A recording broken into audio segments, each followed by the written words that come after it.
Do the Bears have a right to complain about the final field goal block? What are we complaining about? So outline for the people. This is the stupidest thing that I saw on Twitter today, and I follow a lot of shitter accounts. Okay, this is so dumb. Obviously, there was something that happened in the game that was against the rules, but obviously they didn't see it in real time. You want these guys to go get dressed up back there so you can like run it back and call the penalty, move it? No. The Bears lost. The Packers won.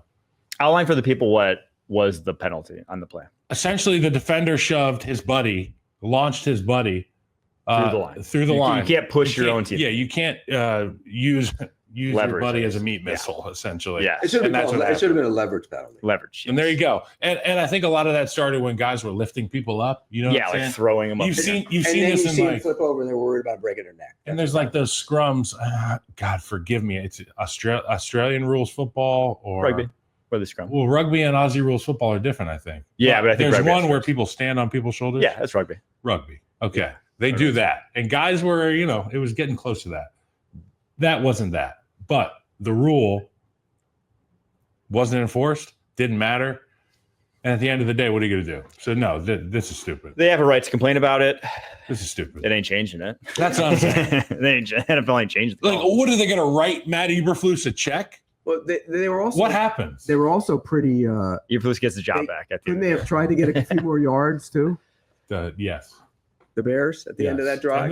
Could they ever have? I've seen it happen three times in football games with Bears head coaches. Starting with Tressman, there was a game in 2013 where he elected not to run the football again for fear of fumbling, or we were inside of Robbie Gould's range. You remember good as gold.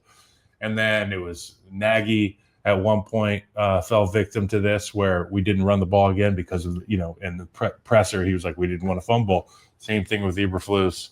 What was his situation? He could have got a few more. He could have got another 5 yards. Yeah.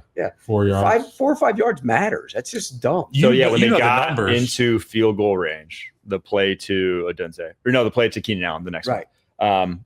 They had over 40 seconds left on the clock. And now they're really into field goal range. And a timeout. So if you would have just wanted to hurry up, which I would have just gone hurry up runs, do a couple hurry up inside zones. Attack. The more yards you add to that field goal, the better off it is. Yeah. The field goal kicker. Yeah. It comes out higher. If it's back further, it comes out lower. I mean, it's just common sense. These guys, they don't think. You could have just spiked it too. If you really you were worried about time or whatever. If you used a timeout or something happened, you could have also had a spike in there if you wanted to save your timeout. Kicking on third down, I get, because I'm a big believer in that because of the snap. Just snap, you got to have time and another down. Right. So you save that. You tell your holder, hey, if you don't mishandle it or it's a bad snap, you just spike it. No, that operation's hard. That always reminds me. I always go back to one of my favorite football movies of all time, North Dallas 40. If you guys, I've never seen that. You've never watched we should do a live watch. You've never watched North Dallas 40? No. It's kind of based on the Cowboys of Tom Landry era. It's loosely because Peter Jen, who wrote the book, played for the Cowboys as a wide receiver. But in the movie, they go and they're playing in this game and they tie it up late and everybody's all excited and they go, the league's most reliable kicker is on to try the extra point. And then they go, and it was a normal extra point back in those days. And it goes, the snap gets away. Yeah. And so every time I think about that in any field goal, but that was an extra point. So it's different. But the snap can always get away. Yeah.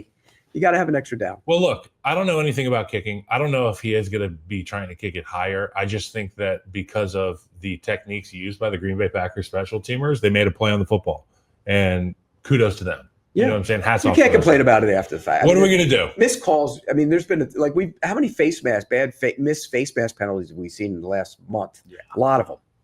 All right. Matt Collins block in the Buffalo game. A lot of them. Out of bounds. Are we done with the same old Chargers? Has there been a culture shift? I've never been a guy that said same old Chargers. I always thought that Phillip Rivers was serviceable and they had a good offense, right? I mean, I guess I wasn't too much of a football fan as a youngster, but they always tease you to as of late, we got Justin Herbert. The situation was never right. They had the wrong guy at head coach.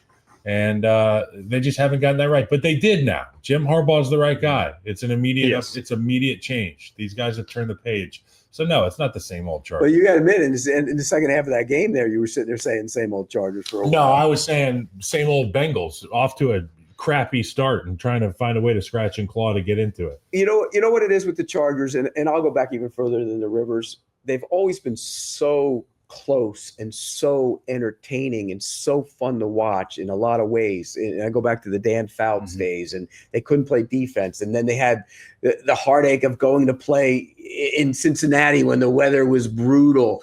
You know, they're a pass first team, and they went and played in Cincinnati, and the weather was like minus 20 or whatever.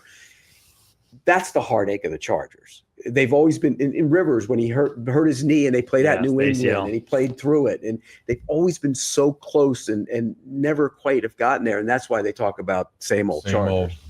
And then Staley, of course, ruined it. But I think Jim Harbaugh is himself a culture bringer. You saw it at Michigan. Yeah. I mean, he changed their program. He's a great coach. Hey, give somebody a high five right now. Give somebody a high five. Come on.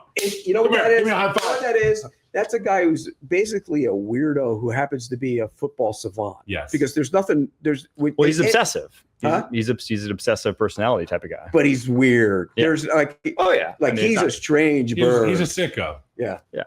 In a good way. I mean, like, he's a sicko when it comes to football. Bill Belichick is also a sicko. But as if you walked in and sat down with Harbaugh, I can't imagine what that conversation would be like. I bet you it involved. I was at a game once. I was at a game once covering a game. One of his games was with the 49ers in Arizona, and it was near Thanksgiving. And he came out, and do you remember that when he was going turkey, turkey, gobble, gobble, turkey, turkey, gobble, gobble? I'm like, what is wrong with this guy? He reminds me of like a grown up that plays with Legos in his free time. Correct. He builds big forts in his backyard. He shuts his door. Train set in the back. He turns on the lamp. And he's got a train set. He builds the train land. Yeah. Look at this. I built this clip of him on Judge Judy. No. He was on Judge Judy. It was incredible. He was just in the stands. He was just watching. Just as a fan. Yeah, just a fan. He's just like part of the live television audience. He's a strange man.